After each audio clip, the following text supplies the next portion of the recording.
And welcome, Hoosier fans, to another off-season episode of the Assembly Call.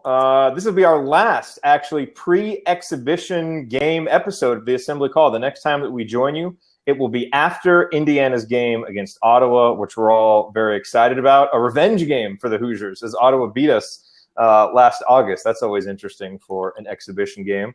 But we're very excited to be able to join you tonight or tomorrow or whenever you listen to the show. On the podcast, we have a three-man roundtable tonight. Ryan is here. Will is here. Andy couldn't join us, but he does send his best wishes. And we are going to break down the 7 make-or-break storylines for the 2015-16 season for Indiana. These are storylines that will make or break the Hoosier season, whether Indiana can actually live up to its potential or fall below. These storylines will have a big impact on that. And so we will get to those in a moment, but we will start, as we always do, with our opening comments. And I will kick things off with my banner moment. And for me, the banner moment goes back to Hoosier hysteria. And it goes back to, the best part about Hoosier hysteria every year is seeing the new freshmen, seeing them debut, seeing them in the cream and crimson, seeing them move around, seeing how they interact with their teammates. And I think for me, seeing Thomas Bryant out there, seeing him look healthy, healthy enough that Tom Crean let him participate in the dunk contest. And we said, if he's out there, if he plays in the scrimmage, then that would be a good sign.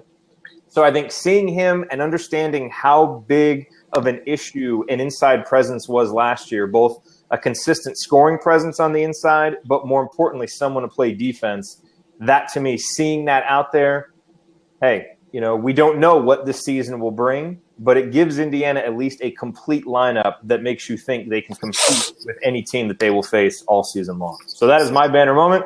And now we will kick it over to Ryan for his rant. I want to apologize ahead of time for any technical issues because I'm using my phone to do this because my computer that so many of the Assembly Call fans have complained about over the years and the audio and everything and all that stuff. It finally died. So good. And I've ordered a new one. So we hated that thing. I just needed a reason to get a new one. So I have a new one. Anyway, I just think, my takeaway from Hoosier hysteria was Troy Williams looked a lot better as far as an all-around player than we've seen. I thought he played better defense. From what we were able to see that game really, some of the people were saying, oh, that defense is so soft. Well, Hoosier hysteria is kind of a showcase. They're not going to go out there and try and block every shot or, anything like that. It's kind of just a, fun thing for the fans. But I thought Troy Williams looked like he was moving a lot better defensively in the past. And also thought that, seeing him hit some three-pointers was a really big deal for us moving forward. I think that if Troy can really round into, and we'll talk about this later, but I think if he can really round into a complete player that we all know talent-wise he's capable of, then, it really elevates Indiana to another level because if that guy with his athleticism can get it done on both ends of the floor, that's a huge deal for Indiana. Yep. All right, Will, you're stepping in. You're pinch hitting for Andy. So this is the Bottoms Line by Will DeWitt until we come up with a witty name for your section of the show. All right. Well, my Bottoms Line today is going to be, unfortunately, I wasn't able to make, Hoosier hysteria, which, yes, I know it is a mortal sin. I do apologize about it. But I'm looking to make up for it this weekend, and I'm hoping to attend the Haunted Hall of Hoops on Saturday with the live scrimmage at 2:30. Candy, costumes, IU basketball. What more could you want? I think it's going to be a pretty epic time, and that's going to be my Bottoms Line, guys. Maybe a little Periscope action? I wonder if they'll let you Periscope from there. Do you think? It's a public event, right? It is a public event. I'm sure I could. Don't know with being, What are the rights on that? It's such an emerging – that's a whole other topic. But, can you go in there and Periscope an event like that? I wouldn't see why not. I'm not sure with, being an athletic employee now. I'm not sure what I can do and can't do, to be honest. Yeah. Well, let's ask somebody because that would be kind of cool to give some coverage of that because, frankly, I would like to see it, and it's not going to be on BTN+. Okay, so let's start breaking down some of these storylines. And the way this will work is I got some storylines from Andy. Will, I know you submitted a couple. Ryan, you put your thoughts in. And so I boiled these down into these 7 storylines that we think can really make or break the season. Now, there are a couple storylines that are so obvious, and we've talked about them so much that we didn't want to include them here. obviously the number one storyline for the whole season we know is, will this Indiana team defend? But we've spent so much time talking about that one that let's move beyond that one. Okay. And that will be discussed through other storylines, but we're not going to spend a whole section just on will this team defend. Another one that I was going to use was, with how this Indiana team wants to play, how would Indiana weather any type of injury from one of the guards? Because we know that Indiana's got a very talented backcourt, but it's a thin backcourt. There's only 4 guys that you would classify as guards, even though, Troy obviously will handle the ball, and even Colin Hartman will play some on the wing. And I was going to talk about that, but Zach Osterman wrote a really great piece on that in his Indy Star column. Let me link that up right here, and I'll link that up in the show notes. And so instead of us talking about it, read that article. He does a good job. And again, we'll probably get into it a little bit in these other storylines. But I just want you to know those 2 storylines I think are pretty obvious top storylines for this team, but we're not going to specifically discuss them tonight. We have 7 other ones that I think are extremely important, and maybe some different angles that we haven't hit on previous shows. And so let's hit those. Are you guys ready? Good to go? Okay. So Ryan, I'm going to start out by addressing this one to you. Will, obviously I want your input as well, but this comes from Andy. And his storyline is, can Robert Johnson make the leap as a sophomore? And he said, the more I think about it, the more excited I am about his prospects. If he can become a consistent ball handler and take some of the load off of Yogi, that would be huge. So let me throw this to you, Ryan. A, how important is it for Robert Johnson to take that next step as a sophomore? And B, how confident are you in his ability to do so? Well, we talked about it last year at the beginning of the season, and it kind of got lost throughout the year because I think that Yogi and James Blackman became bigger topics. But coming in and early in the season, Robert Johnson looked like one of those guys who could really be an all-around contributor for Indiana at every level: offense, defense, in the paint, finishing, shooting, passing, everything, and being able to ball handle. He sort of hit that freshman wall pretty early, and his play tapered a little. But he was always a max effort guy. Looked like he was really, when he wasn't thinking too much, which is a problem many freshmen have, is they don't just play. They have, their mind is just so full of what should I be doing, all this stuff, that they don't just go play. And I think that as a sophomore, he's going to be more mature, and he's going to know, hey, I know what I'm supposed to be doing. Let's just go do it. But you're right. I mean, Andy's right in asking that question. Can he take some of the ball handling load away from Yogi? I mean, last year Yogi was playing 38 minutes a game sometimes, And so you're going to need a guy who can take some of that pressure off you. It's much more taxing to play that 38 minutes if you're always bringing the ball up and always guarding the primary ball handler. Yogi can probably handle it given his experience and everything, but you don't want him to have to. You want to let him play off the ball a little bit because of his shooting ability. So if Johnson can bring the ball up and initiate the offense and let Yogi run off of screens and get open and be more of just an offensive weapon instead of an offensive initiator and weapon, it really will take some of the pressure off. I think that Johnson can do that. I don't think he's ever going to be a guy that averages 18 points a game, but I do think he's a guy who can fill up the stat sheet. He could probably, get you 10 points per game, plus 5 rebounds from the guard spot, plus 4 or 5 assists. I mean, and play solid defense. I think that's the kind of guy he is. And honestly, that's the kind of guy Indiana needs right now, because you've got the scoring in the backcourt with Blackman and Yogi, and you've got, the front court presence of guys who can finish around the rim. And Johnson can do those things, but I think he's more effective for Indiana if he's sort of a do-everything, jack-of-all-trades kind of guy. And when Yogi leaves, maybe he takes on some more of the scoring, with some more of the scoring responsibility.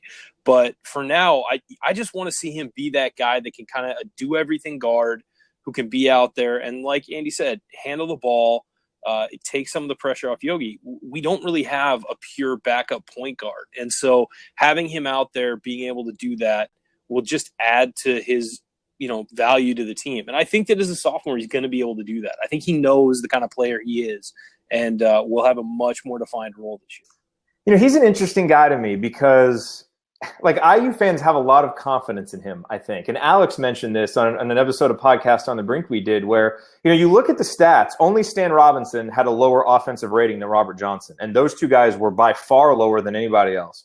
Robert Johnson by far led the team in turnover rate. He didn't shoot free throws very well. It was at about 65%. Like, he's such a calm, composed, seemingly mature guy with seemingly a mature game. And yet when you look at the numbers, they don't seem to match like what you saw on the court a lot of times or what you would even expect.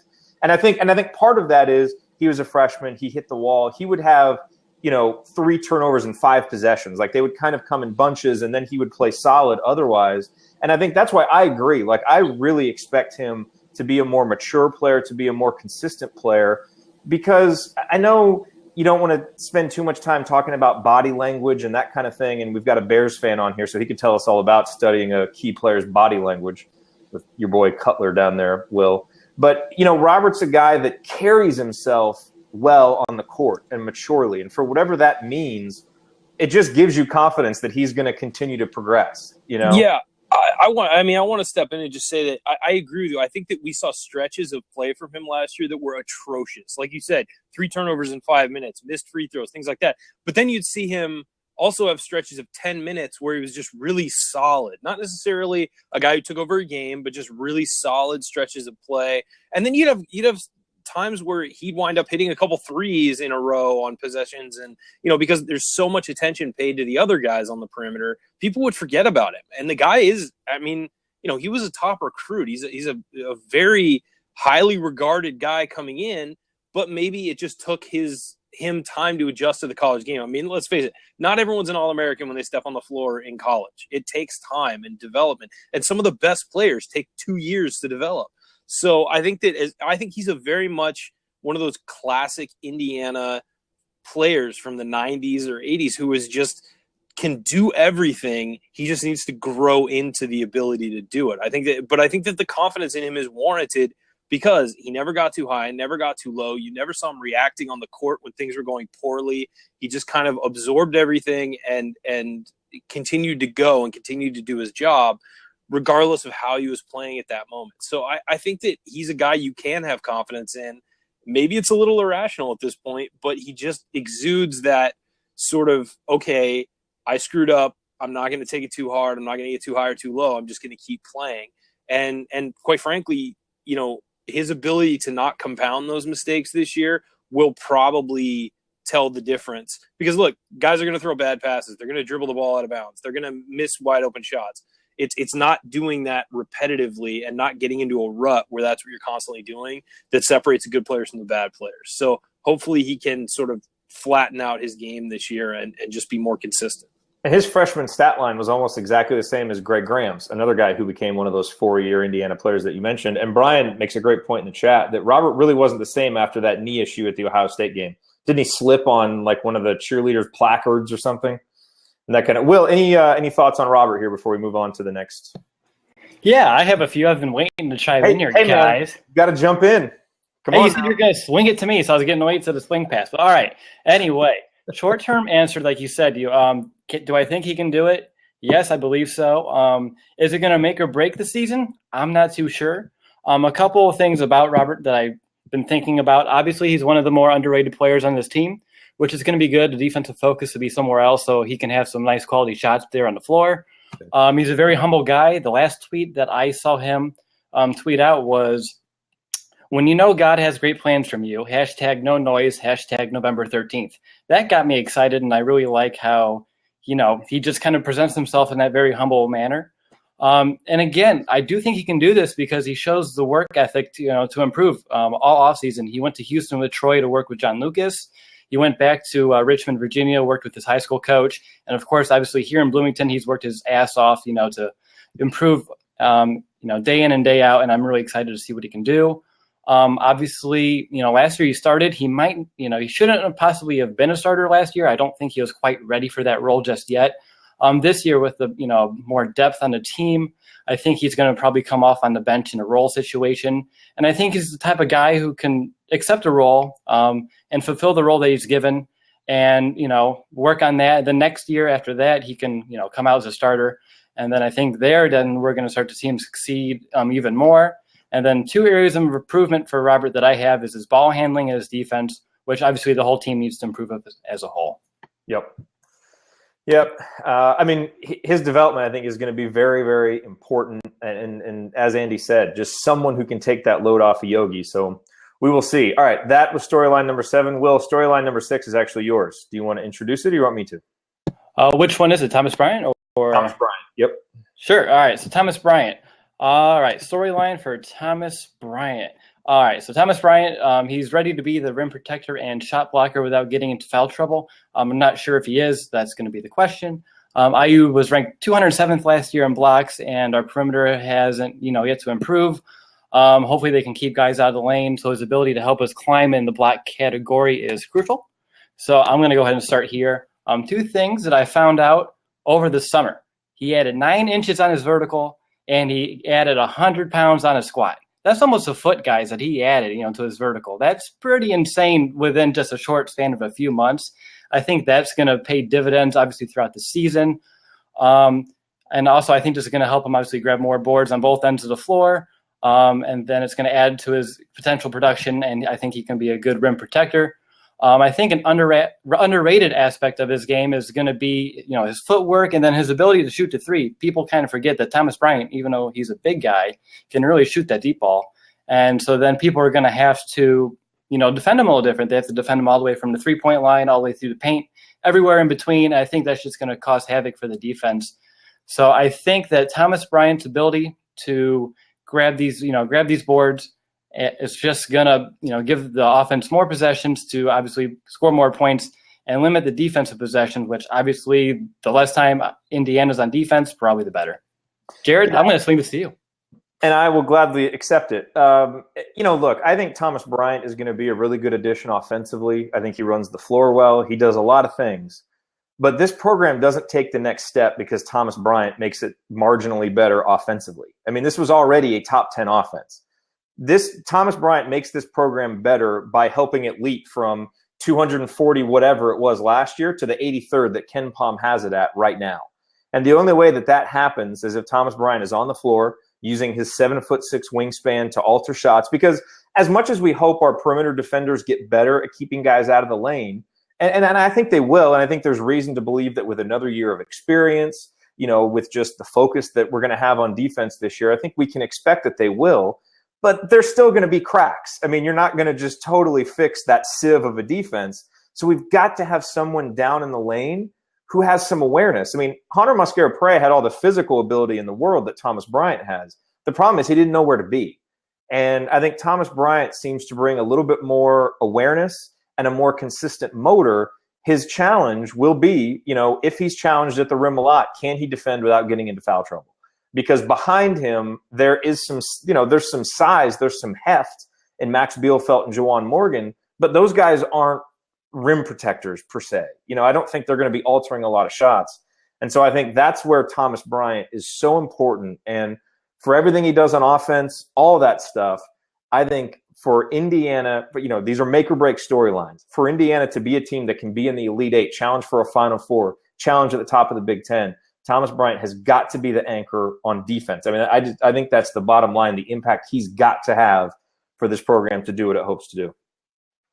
Yeah, I think as far as offensively, I know a lot of people are just thrilled that we can finally have a guy who can play with his back to the basket, take some pressure off those shooters on the perimeter, which we know we have in spades, is guys who can hit jump shots.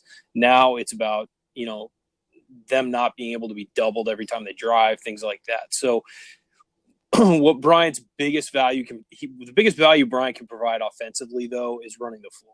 That'll get you as a big man. If there are any kids out there, I really hope you're not up this late watching. But if you are and you're tall, run the friggin' floor. That'll get you 8 to 10 points a game every time because it's just an easy way to get down the floor. And also, the secondary effect of running the floor is it stretches the defense. That means in transition, they have to guard the post, which leaves shooters open coming on the second wave. So that's the biggest thing he can provide. Also, I want to say, Will, you're right. He can shoot the 3 occasionally, but if Thomas Bryant is launching threes our offense is going to have some serious friggin' problems. That's not what we want. Stay in the post, big man. Catch the ball, turn around, easy baskets. I just want to point out real quick that I did not mean for him to take every three shot. I just meant he has the ability to, and it's going to help. Yeah, no, he does. He has a really nice touch. The thing about him adding inches on his vertical, that addresses one of the biggest problems I had. Brian is pretty relentless at running the floor, but his first step in high school was awful. He looked like a guy on stilts trying to run. And then once he got going, he was fine. So adding that athleticism a little bit, maybe unleashing his natural, potential there is a good thing. But Jared's right. Defensively is where he's going to provide the most value. A guy with that kind of wingspan and that height, I mean, he doesn't even have to be a great shot blocker to affect a game. Just stand there with your arms up. There was a guy for Duke when they beat Butler in the national championship. Brian Zubek was a stiff, but he was 7 feet tall. And if he stayed out of foul trouble, Duke won because it's so different facing a team with a big guy in the post. And when Butler went up against Duke in that final, they couldn't score they couldn't score in the paint at all, only because they hadn't faced a 7-footer all year, and they faced Brian Zubek, one of the biggest stiffs I've ever seen play college basketball, and he completely changed that championship game. It's the same thing for Brian. Now, teams in the Big Ten are going to see more tall guys like that, but it doesn't matter. If you're a guard driving, you always have in the back of your mind that there is a big guy standing right there waiting to block your shot, whether or not he's very good at it. So if Brian can stay out of foul trouble and just use his size to alter shots, it's a huge change for IU because we haven't had that guy since Cody Zeller. I mean, Vonleh was a very good defensive center, but I also felt like he sometimes would focus too much on blocking shots and too much on the attacking guards and loses focus on his man. And so we all know he had amazing defensive ability, but I didn't think that – I sometimes think he lost his responsibilities when he was in the post. If Bryant can just be solid and just stay – I hate using this coach's term, but just stay within himself. Just do what he's supposed to do. He will be a huge asset.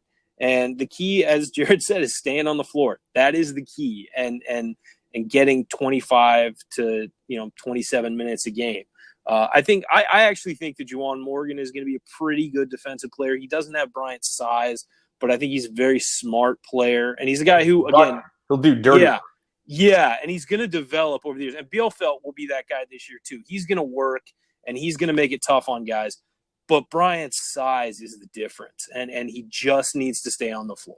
Yeah, I mean, I think Morgan and Bielfeldt, because of their ruggedness and they're not tall, but they're hefty, they're strong.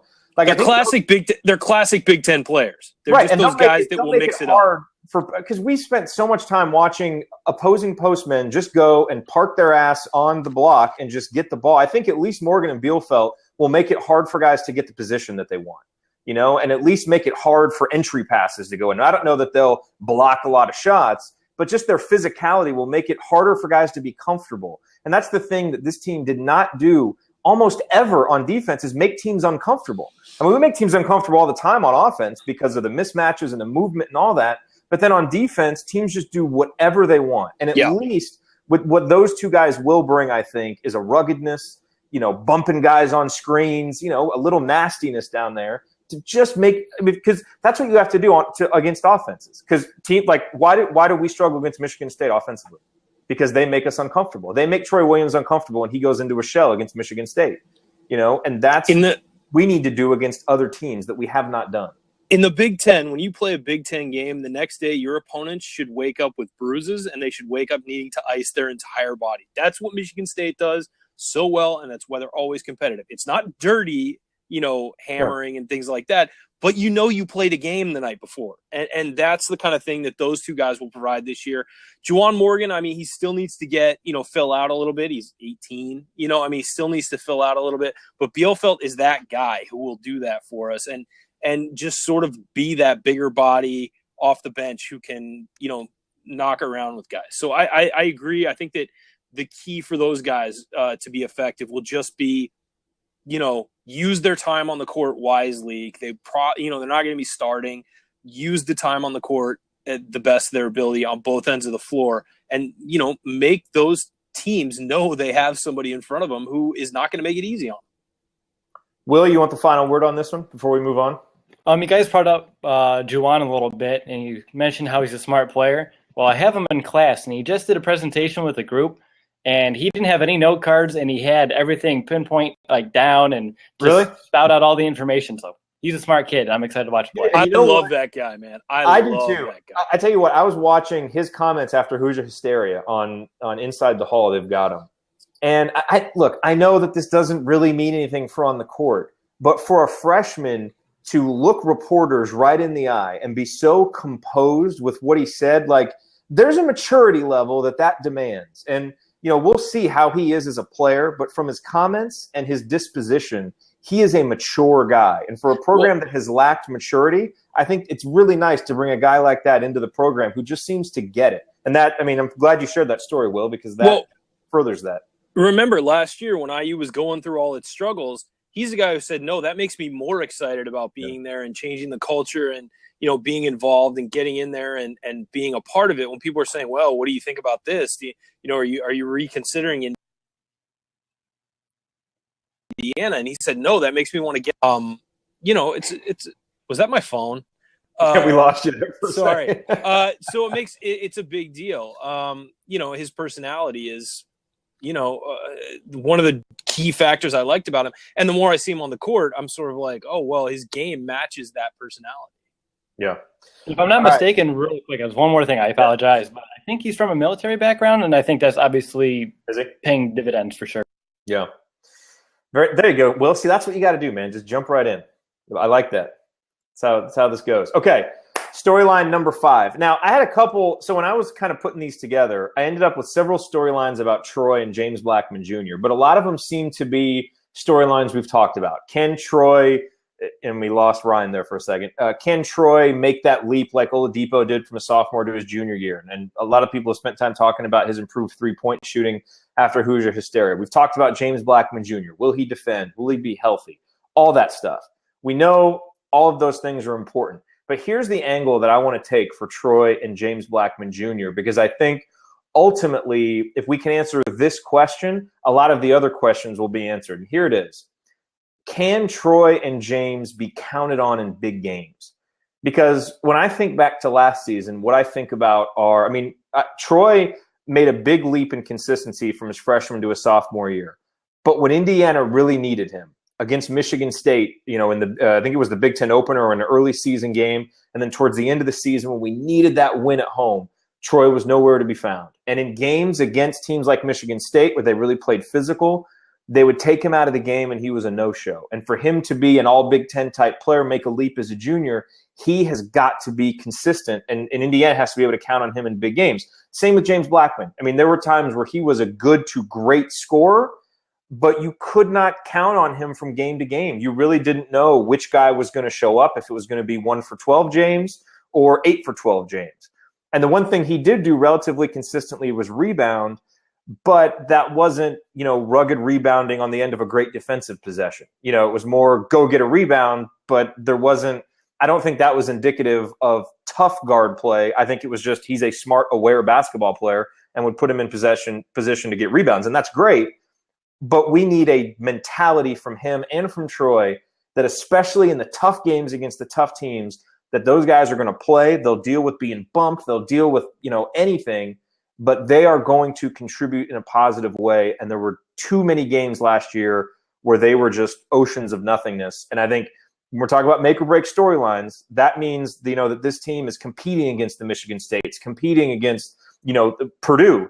And I think those guys have to bring it against those tougher opponents. They did not do it last year, and that's going to make or break IU this year. Ryan, over to you. Yeah, I think Blackman's biggest problem was finishing at the rim and not finishing strong. And when his three-point shot is not going down, he needs to find other ways to get involved and score. And last year he finished at the rim. It was so soft the way he finished at the rim because he had never been challenged before. In high school, he was allowed to score whenever and wherever he wanted because he was so much more talented and bigger than the guys he was facing. This year, that's going to change. That's going to have to change. He's got to finish at the rim. And we know James has NBA dreams and aspirations. And if he wants to play in the NBA, he's got to finish at the rim. And he's got to be able to put it off the glass through contact and score and go to the free throw line and make those free throws. He's also got to work on his mid-range game. That was just did not exist at times last year. And, if you're just going to stand there and shoot threes, you're going to be incredibly easy to guard. So he's just got to diversify his game and be a lot stronger when taking the ball to the rim. I think he can do it. He certainly has the talent to do it. And the natural athleticism and ability. It's a matter of commitment. And if he can do that this year, I don't think he's ever going to be a great defensive player. I think he's got the instincts to do it, but I for some reason, it just has not come together for him defensively. And so I'm not counting on that. That's where a guy like Bryant is going to help out a lot, is James is going to get beat defensively and Bryant's going to have to be there to clean things up.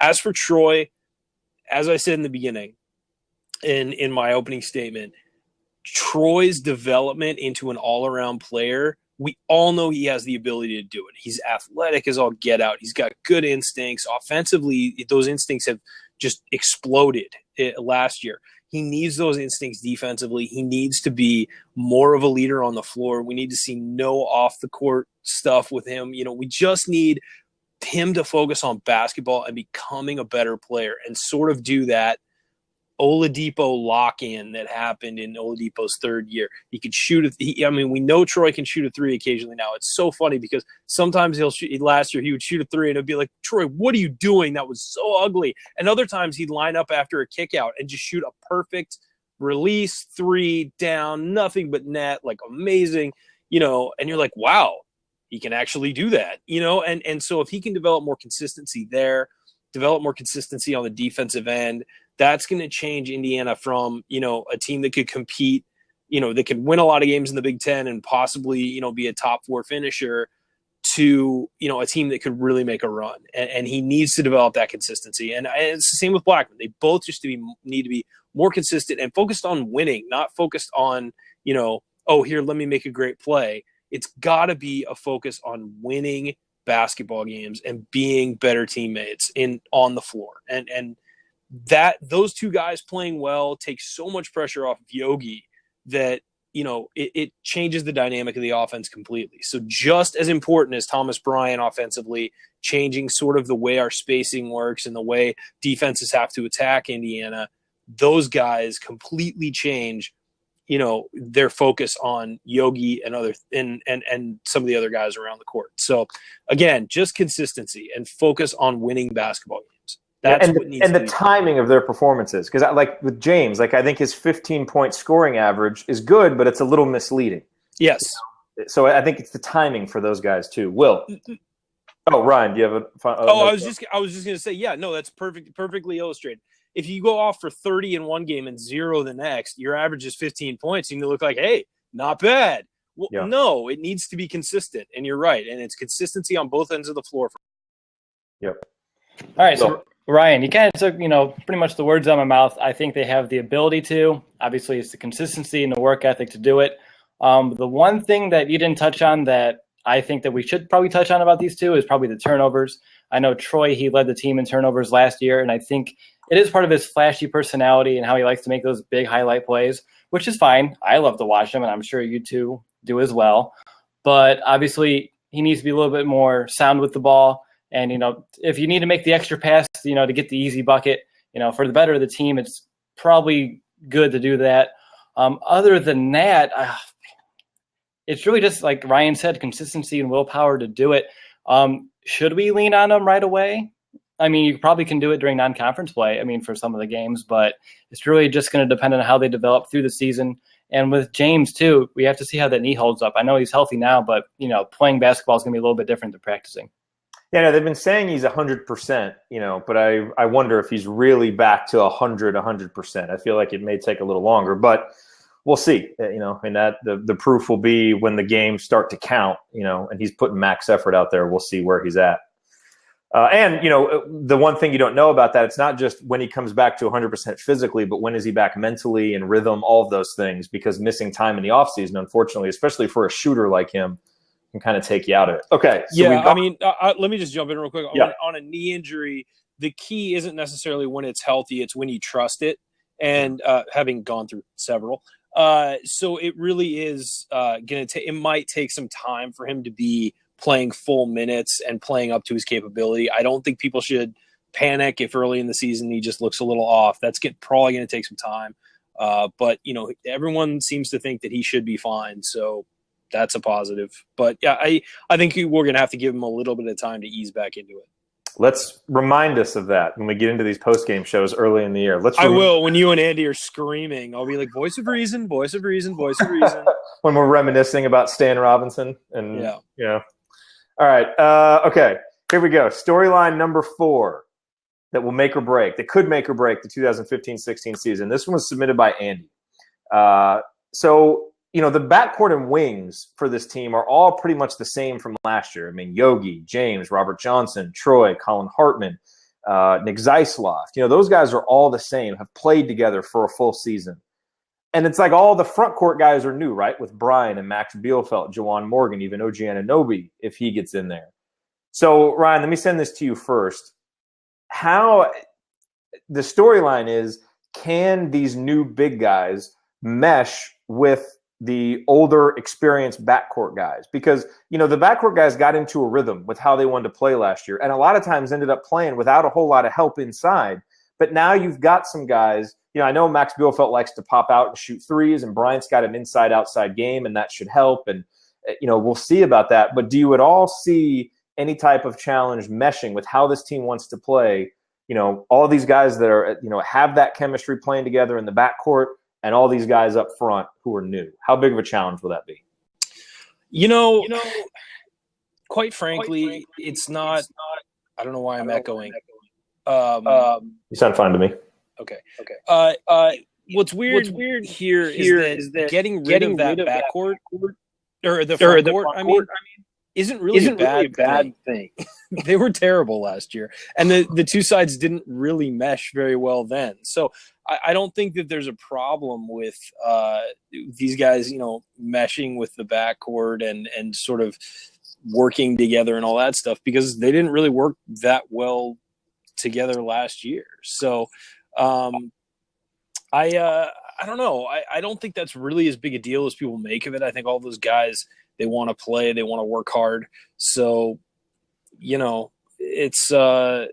it's just going to take time getting on the same page. But I think that it's one of those things where the backcourt guys will probably look at it as a net positive, that those other guys they got rid of those other guys and have completely replaced them. So I don't really think it's going to be that big a deal. Those guys are all going to fight for playing time, but they're all going to work together to make the team better. Will? Yeah, I think it's really just going to depend on Max. I really do. I think, with all his experience, I think he's going to just kind of take everybody, in that front court under his wing and just say, hey, I've been here before. I've been where you've been before. This is how you do it. Just that, mentorship and leadership, with someone who's been, playing Big Ten basketball for 4 years now, I think that's going to pay dividends down the road. You'll have to excuse me. I'm deleting messages from a Kentucky fan in the chat. I don't blame you. Not that we don't welcome Kentucky fans here if they want to, engage in an intelligent discussion about basketball, which I'm sure they can't get on their own shows. But, we like to keep it IU focused in the chat. Okay, those are the four storylines, the first four. Now let's go to the final 3. So this next one, I thought one of our new interns, Josh Eastern, did a really nice job with a post that he wrote about this on the Assembly Call blog, and I will link to that in the show notes. But it's about the scheduling. And look, the schedule has been a big bone of contention for IU fans, the non-conference schedule over the last several years, because we've consistently had a non-conference schedule in the 300s. It hasn't been good. I mean, obviously losing the Kentucky game, that removed one really good game on the schedule every year. The ACC Big Ten Challenge has always, typically provided one game, but there haven't been a lot of, true road games. It doesn't seem like it's been a schedule that has prepared this team for the rigors of the Big Ten, which may be part of the reason why this team has faded under the pressure of the rigors of the Big Ten in late January and February and even on into March. What we have this year is, for the first time, it seems, well, not for the first time, but really for the first time since the 2011-12 season, a non-conference schedule that may just get this team prepared for Big Ten play. Because in Maui, obviously, we're going to have the opportunity to play some pretty good teams. We're going to be playing a Creighton team at home that they looked a little better when we scheduled them. But from some of the reports I'm hearing, they're doing some pretty good work in some of their little private scrimmages. I think maybe it was Goodman or one of those guys said a little birdie told him that Creighton whooped up. I think it was on Missouri or somebody.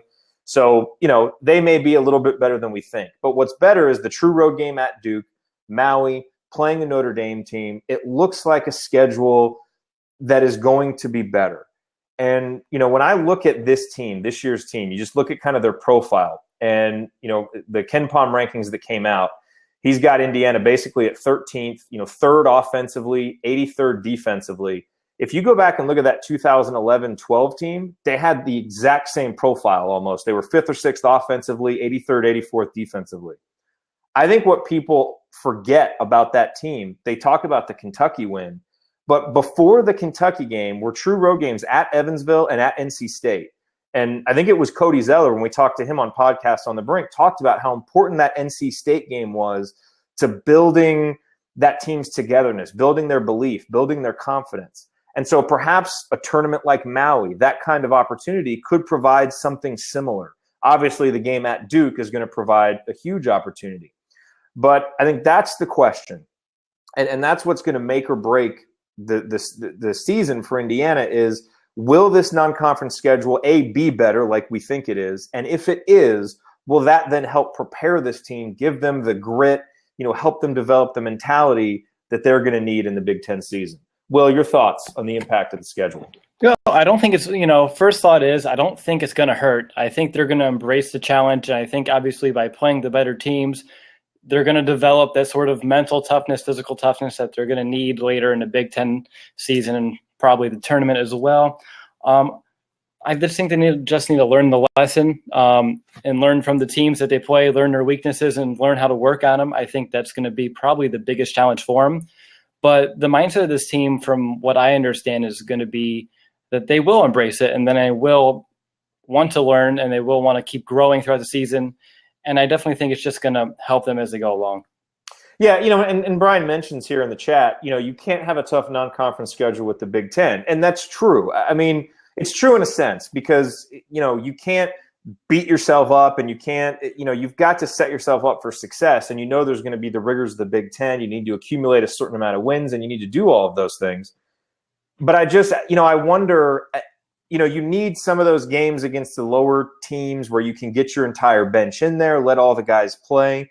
But I just wonder if we almost get diminishing returns from the amount of those games that we have, and I think we'll get, instead of playing so many 300 level teams, I think we'll get a little bit more of a balance with this schedule of playing some good, solid competition to where we're working on some of these rotation issues and working in some of the younger guys against good talent. Because I just think there's a lot of games that, we play and everybody plays. There's like almost 7 or 8 of these, but we don't really know that we learn anything. And I just think there's going to be more games this non-conference schedule where we learn something. And hopefully that has a cumulative effect where it helps the guys get belief, helps them play together. Ryan, what are your thoughts on the impact of the schedule? I think it's a big deal. I think that even if you come out of it with a couple of losses, like you said, guys will learn something. And losses against good teams don't really hurt you in the grand scheme of things as far as tournament seeding and things like that go. They really don't, especially road games or neutral site losses to good teams. I think Maui is going to be a huge deal for these guys because I know it's not a true road game, but they're going really far away to play some games against good competition. And that kind of has the effect of a road game. I know people get obsessed with true road games or not, but if you're going a long distance to play a team in a foreign environment, that has the effect of a road game. Sure, you may not get a super hostile crowd, but it gives you the experience of going away from your comfort zone and winning games or just playing games. So I don't really get hung up on that as much. I know people really love having true road games on the schedule, but the effect, and that does certainly help for tournament seeding and things like that. But the effect on the team for a neutral site game, a big neutral site game against a good team, is pretty much the same as a road game. I think. Can I throw something here real quick? Because, sure.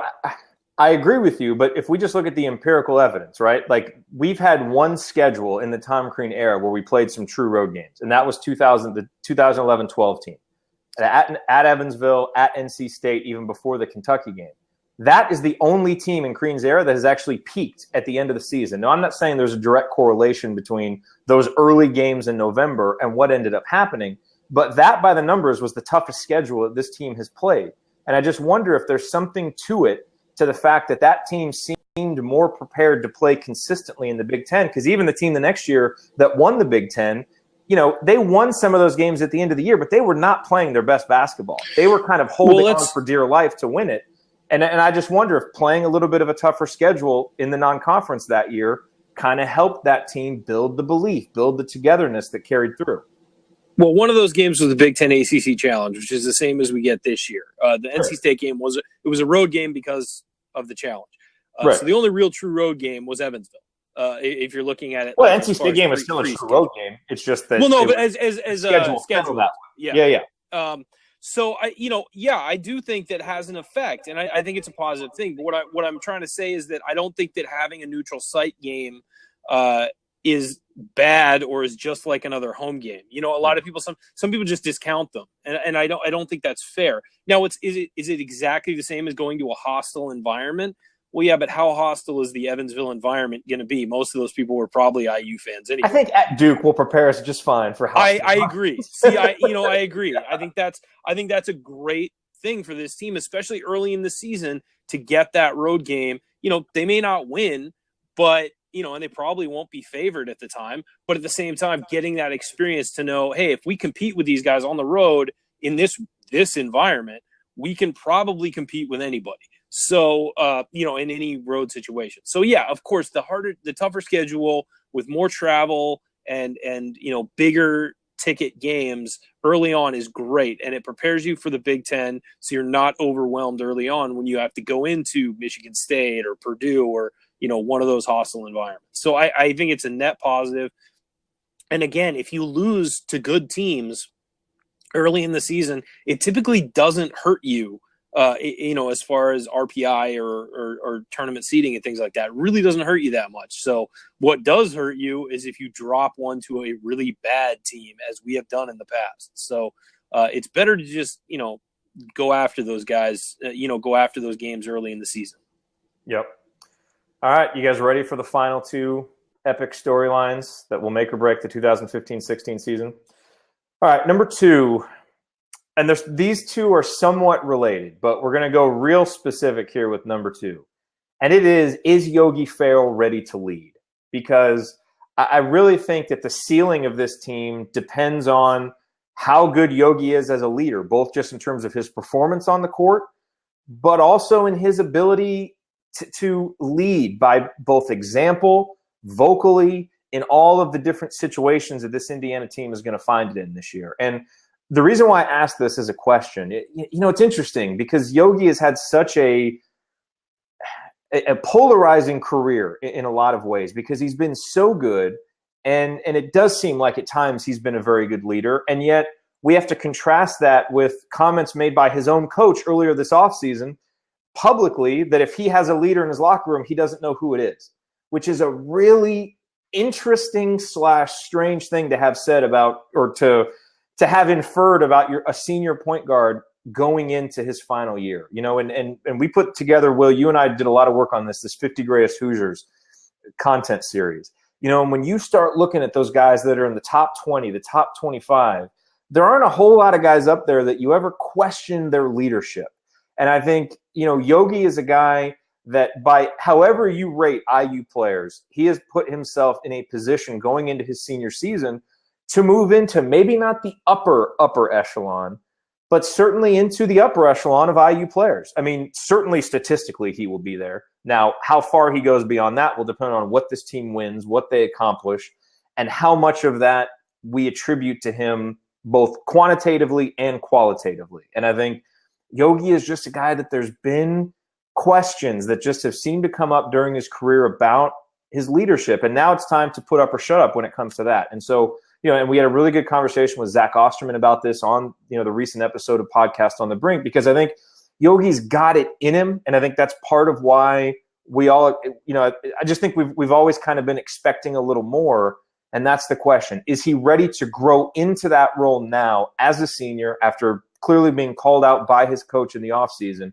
Is he ready to be that guy that simply doesn't let this team fall behind where they should be, that carries them through tough moments, and that simply raises the ceiling because he raises up to another level himself? Because as we know, a team is never going to rise higher than their leader, and he's the leader, so he's got to step it up to another level. Ryan, what are you expecting, not from Yogi the player, but from Yogi the leader? And I realize they're intertwined, but specifically from him as the leader. Yeah, I mean, it's tough because we don't really know what goes on behind the scenes. We hear things, we, get whispers, we get leaks, we get things like that. But, I mean, we're not there with these guys all the time, and it's hard to really say what's going on. But I think that the Derek Elston effect will hopefully have a very positive impact on Yogi, and bringing him back, a former teammate who was definitely a leader. Hopefully that has some kind of impact on Yogi as an off the court guy as well as an on the court guy. On the court at times Yogi is as good a leader as there is in the country, just because he takes it on himself to do all the right things that he's supposed to do. And last year, I mean, there were times we came on the show and we're just in awe of what he was doing on the floor. And, we were just kind of scratching our head, like, are there any questions anymore because of what he was doing, especially early in the year when they started off so well. But, we've seen off the court stuff and throughout his career, off the court stuff to his teammates. And with good leadership, that stuff doesn't happen because there's going to be a consequence for something like that happening. And any of that off the court stuff would not fly with a good leader. And so hopefully, I don't know what kind of a leader he is behind closed doors. I don't, and it's impossible for me to say. I've heard things both ways, but that's not really for us to speculate on. But what I will say is that I think that whatever he's doing, even if he is a great leader, he needs to get better. And I think that there are guys on this team that need to get better. And if he can sort of turn this team into less of a group of guys who play basketball together and more of a family that rely on each other and that trust each other on both on and off the court, not to screw up and to all do their jobs and, take care of each other, then this team could fly really high. But it's going to come down to that. And his legacy as an IU player, as you said, depends a lot on this season. Not just his personal statistics and accolades, but how this team does. This is his team. There's no, it's his team. And there's no question about that at this point. So how does he, what does he do with this team? Where does he take it?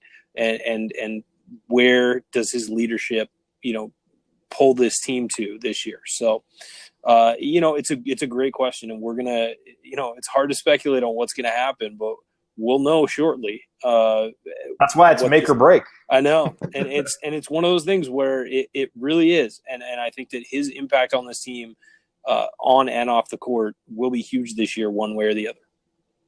Will. Well, is he going to become that leader? Again, like Ryan said, we don't know. Should he? Again, maybe not. I mean, maybe he's not that type of guy to lead. I'll bring an example, and please don't hold it against me, but Jay Cutler. Oh, God. I'm sorry, but Jay Cutler. All right. There's a lot of perception out there that he's not a good leader, and he, body language this, that. Gosh, you guys are making me laugh. Quit. All right. So anyway, a lot of perception out there. He's not, body language. He's not a good leader. But then when you talk to people who know him and have been teammates of him, some like him, some don't. It's just with, like, everybody and every leader, everyone has a different leading style. Guy, those smiles are getting me, guys. Those little smirks. But anyway, okay, so everyone has a different leading style. Perhaps his isn't just what, maybe his style is different than what we want it to be. And maybe that's not entirely, that's not on him. And maybe that's more on us and our expectations for him. So let's not put it all on him. Let's just let him do his thing. And I want to bring this up to you, Jared. If you want to possibly count on Troy or James to, be those people at the end, then why wouldn't you want to look at possibly Troy as being one of those, leaders on the team if he's going to be your closer at the end of the game? Oh, well, no, I don't think those guys need to be closers. I think those guys need to step up in big games. Like, Troy just needs to show up, against Michigan State in those games. I think, look, everybody has to be a leader in their own way. I mean, I think Thomas Bryant is going to provide a lot of leadership with his attitude and with his enthusiasm. But there is an alpha, and Yogi is the alpha. Whether he wants to be or not, he is, because he's the senior. He's got the stature. He acts like the alpha, and in a lot of times he fulfills that role. Because Ryan's right. We came on here last year and we talked so often about how great he was, and yet there clearly is a level of consistency with that he hasn't reached yet, or his coach would not have said what he said in the offseason. And that's what brought a lot of these questions on. And I'm going to talk about that in the next storyline. So I think the other guys have to lead, but I think they're going to take a lot of their cues from Yogi, whether they even know they are or not, because Yogi is the alpha of this team. And so he has got to embrace that role. I have a lot of confidence that he will. We'll see. So, but tune in on next week's episode of the Assembly Call, and we compare Troy Williams to Phillip Rivers and James Blackman to Colin Kaepernick. As I'm just giving you a hard time. You guys are really bad at football analogies. Like, this is like really bad. Like really bad. Yeah, that is bad. Yeah, no, it's bad. All right, so let's move on from that. Okay, now the final storyline, and frankly, I think it goes along with some of this. So, you look at this team, the expectations are high, obviously, but this is a program that, has struggled with some high expectations and has struggled even when there are expectations that are low at the beginning of the year, like last year, but they get raised mid-season. They struggled to kind of close. Like, it just seems like we've had some promising seasons outside of 2011, 2012, where I thought everything really stuck together. That team really seemed to grow as the season went on. When you look at 2013 and last year, obviously 2013 started with high expectations, and something just seemed off about that team by the end of the year. Last year's team started out with no expectations. They got raised big time with a 5-1 start, and then by the end of the year, with the three game losing streak at the end of the Big Ten season, it looked like things had kind of fallen apart again. And so here's the make or break storyline, and I think it goes along with Tom Crean calling out his players publicly, and the story about, which has been told a couple of times now, about how when Tom Crean dismissed Emmett Holt from the team, the players were not happy about that, clearly, and Tom Crean clearly has taken some action when he did the right to the Hoosier Legends thing. And now that story came out from Pat Forty, which I thought was an interesting timing to kind of go public with that story. My question is, will this team have enough trust in each other and in their coach to weather the tough moments of this season? Because everything's great right now, but we also need to remember that we have guys who looked into their NBA future in the offseason, Yogi Ferrell and James Blackman Jr. and Troy Williams. And I know they understand how important the team is, and they are team guys. But if things start to struggle a little bit, do they start to press personally? And is there, at all, with the kind of the public comments that Tom Crean has made and some of the ways that, the teams have faded at the end of the season, I just wonder if this team is going to have that trust in their coach and in each other to weather the truly tough moments that you have to weather, to go from being a good team that can beat some good teams but may lose to some games you shouldn't, from being that kind of team to being the team that by the end of the year we're looking at in March and saying this team is peaking and they're ready to do something in March. I look at it and I think that togetherness among the team and the trust with their coach, when you have, guys who obviously have goals beyond this season, I think it's very important that trust is there and that togetherness is there. I'm not saying it won't be. I'm just saying it needs to be, and that will make or break the season. And I do have a little bit of a worry that if things go bad, that there isn't a strong enough level of internal leadership to keep the ship righted. Ryan, what do you think? Yeah, I think that the guys like Thomas Bryant, Juwan Morgan, Max Bielfeldt, those guys came in, and they're here to change the attitude of the team, top to bottom. It just needs to be different. And, yeah, you know what? Guys were very upset that Emmett Holt was let go. But you know what? Emmett earned that. And, quite frankly, the leaders on the team should have said, hey, you know what? This is the example. This is what happens when you screw up, when you abandon the family and do something stupid. So yeah, I mean, we don't know how it's gonna play out, but you would hope that these guys have the maturity, realize that, as others have said, that you know, you don't play at Indiana, you play for Indiana. And I thought that was a great line by Crean in the offseason, that these guys really need to change their overall attitude about college basketball. You know, playing at Indiana is not a means to get to the NBA. Sure, that can be a byproduct of it. But you're playing for Indiana, and it's a big deal. You represent all the guys who came past, you know, present and future. It's a huge, huge deal. And there's a huge legacy associated with being on, you know, being a part of Indiana basketball. And these guys need to realize that there's more to it than their personal accolades, than showing off for their friends, than things like that. And there are certain things you give up when you commit to a program like Indiana. And a lot of it is, you know, personal, free time, things like that, you know, because so much is expected of you. So, you know, I would hope that these guys come together under that banner and band together. I think that they've got the personalities to do that. I think there's a lot of really good kids on this team. But, you know, we don't know how it's going to play out. There have been other seasons we've said similar things like, hey, this is a good group of kids, and things have fallen apart. You know, that's not the only factor. And so hopefully, you know, these guys are different. And some of the guys on the team I do feel like are a little different than we've had in the last few years, and are more focused on the team and are more focused on, you know, bringing guys together and things like that than just focused on themselves. So hopefully, you know, the message was received loud and clear this offseason that certain things just are not going to fly in this program. And you know, this is a team that's focused on itself as a group instead of individually. Will? I'll do my best here to stay on topic. I'm muting you if you mention Jay Cutler again. Can I just mute you? You just did. But Ryan, you pretty much took the words out of my mouth. I seriously could have just recorded you and replayed you, because I would have said, you know, practically the same thing. Different words maybe, but pretty much the same thing. For me, obviously, I think the maturity level, I hope it's there. I really do. I really just want to get through this season without any sort of incident, and I really hope we don't have to talk about it, and then we can just forget about it. Not really forget about it. We want to learn from it, but just we don't need to have all these shows discussing it. I voiced my opinion on this for a few episodes, just about how, you know, as a student here, you know, as a basketball player, you have all the privilege in the world. You're coming here for Indiana. You get school paid for. You get to play for such a prestigious program where all these great players that, you know, I've played for. And with the, you know, the age of social media, I understand that possibly players were doing the same things back in the day, but you just have to be smart about it and just don't do it because it's not worth it anymore.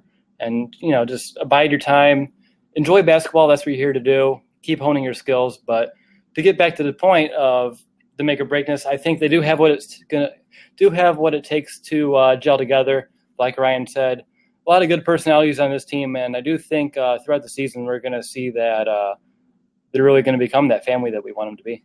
I mean, I agree with you guys, and I think that ideally that all sounds good. And I really don't have, oh my God, knock on wood, I really don't have any fear that there's going to be any off-the-court issues with this team. I mean, surely we've got that ironed out, right? Here's really, you know, what I mean when I talk about trust. You know, do they have enough trust in each other and their coach? You know, you think about what Indiana wants to get to, and it's to have the consistent success of a Michigan State and of a Wisconsin. And you never question whether the players on those teams trust their coach. And I think that's why you consistently see those teams get better by the end of the year. And I guess what I mean by that is, you know, if Troy is feeling more confident in his three-point shot, but he's taking too many of them and it's hurting the offense, well, he listened to Tom Crean when he says, stop shooting that. You know, will James Blackman Jr. step up and play harder on defense because his coach tells him to? Because there were too many times last year that problems game after game. And like Fran Fraschilla said on Podcast on the Brink, I'm sure Crean is coaching this. I'm sure he's telling them, but there has been a disconnect between what you have to assume the coaches are saying and what the players are doing. And I just think it's for this team to get to the next level, to where they're actually peaking in February and March instead of fading, there's got to be more consistent buy-in with what clearly the coaches are saying, both off the court and on the court. And I'm not trying to say that I think it's going to go either way. I just think it's so important that it gets there. And maybe Tom Crean calling out his upperclassmen publicly helps hold them accountable and they get there. And maybe this year he benches, James or Robert or whoever is not playing defense, and that leads to accountability. But, to the point where that happens and it, guys who clearly have, goals and they're confident players and they're prideful players to where it cuts into that, well, they understand that it's best for them in the long term. Do they have that trust in their coach and in the program to do that? I hope so. I think you guys are right that we have good kids that will do this, but I just think it's going to be so important game by game by game with the expectations, with the pressure, because there's a lot of pressure on Crean this year too. It's going to be a tough gauntlet to run, and I hope that the players have enough trust in each other and in their coach, because if they do, the sky's the limit for this team. And if they don't, there's going to be a lot of pressure that could really make things crack, which none of us want to see. So that's not really a question. If you guys have anything non-football related to throw in. Yeah, I was just going to say, as long as there's no more football analogies, I'm good. Will, we all have our things on this show. Like we get on Ryan for loving Will Sheehy and for being the president of the Tom Crean fan club, and we'll mess with Ryan about the Reds and the Eagles. Now, you're going to be the Cutler guy, which is not bad for your branding since you host a Bears postgame show. It's really not terrible. Yeah. You're just trying to bring it back to that. We get it. Hey, don't worry. When you guys come down here in January, we'll all go grab a beer and I'll talk Cutler for about 2-3-4 hours. Yes, so that's a good point. So as we close up here, you want to do some final thoughts? You guys have final thoughts? Any final thoughts? We've gone for over an hour. I don't think Jay Cutler's a good leader. That's my final thoughts. That's your final opinion. No. Okay. All right. So no one has final thoughts. So we're done. We're done. Here's the final thought, though. We are going to have our first ever Assembly Call meetup January 30th. I believe that's the Minnesota game. That's the date. Megan, I know you were hoping that it would be the week before, but that's really the only week that worked. So we will be there. We'll figure out details, for when there will be a meetup, everything, but that'll be the weekend. So we really hope that we get to see as many of you there as possible. We'll definitely organize something for everybody, but we're really, really looking forward to that. And we'll be going to the game. It'll be the first time I've been back to Assembly Hall in a long time, which will be awesome. But yeah, January 30th, mark your calendars. Hopefully you can be available and we can all get together and meet in person, which will be great. Other than that, thank you all very much for watching. Make sure you go to assemblycall.com/subscribe and get on the email list. I don't know if we'll do the post-game emails for the exhibition games, but we will have post-game shows for the exhibition games. But once the real games start, then we send our post-game email, which includes our recap and Andy's analysis, his lineup analysis. So you want to make sure that you get on the email list for that. Plus, you'll get show announcements. And other than that, it's our best way to stay in touch with you, which we love to do. It's going to be a fun season. We hope you'll join us, and we will talk to you all after the game, November 3rd. We will have a show for the exhibition games.